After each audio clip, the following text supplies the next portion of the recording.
હું તમને શું કહું, હાલો આપણે નોખા થઈ જાય. ગાંડી થઈ ગઈ છો? હા, કેવી વાત કરશો? આવો વિચાર આવ્યો ક્યાંથી તને? ખબર નથી આપણા ઘરમાં પ્રસંગ છે, હમણાં મોટા ભાઈના છોકરાના લગ્ન છે. એટલે જ કહું છું, નોખા થઈ જાય ને તો આપણે લગ્નનો ભાગ ન આપવો પડે. પણ આપણે એવું થોડું કરાય? ભૂંડા લાગી ગઈ. એ તમને કાંઈ ન ખબર પડે. તમે વાત કરો છો કે હું કરું? ઉભી રે, હું વાત કરી. મોટા ભાઈ, અમારે નોખા થઈ જવું છે. હું વાત કરશો ને તને ખબર છે કે નહીં? અત્યારે તો આપણે લગ્નની તૈયારી કરવાની હોય અને તું નોખા થવાની વાત કરશો? અમારી કાંઈ ભૂલ થઈ ગઈ? એ તમે ભાઈઓ ભાગમાં છોકરાઓને પરણાવી લ્યો, પછી અમારા છોકરાનું હું? આ અચાનક તારું ને મારું આવ્યું ક્યાંથી? એ બધી વાતો રેવાઈ ગયો. અમને નોખા કરી ગયો બસ. પણ માણસ આપણા દાંત કાઢશે.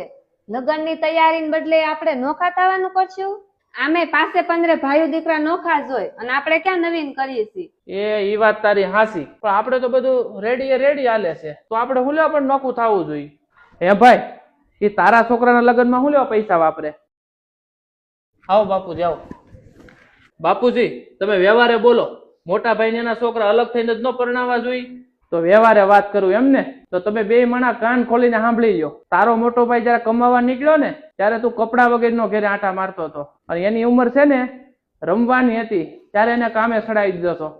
આજે જે કાંઈ વસ્તુ છે ને એ એના લીધે છે, અને આજ એના જ છોકરાના લગ્ન છે, એમાં તમે ગણતરી મીડ્યા કરવા, હિસાબ કરવા મીડ્યા. બાપુજી, અમને માફ કરી જો. અમે લાલચમાં આવી ગયા. અમને માફ કરી જો. હવે તો લગ્ન ધામધૂમથી જ કરવાના છે. ઘરમાં મોટા ભાઈનું બલિદાન છે ને, કોઈએ ભૂલવું ન જોઈએ. હું વાત જો સારી લાગી હોય ને તો આ વિડીયો દરેક પરિવાર સુધી પહોંચાડજો.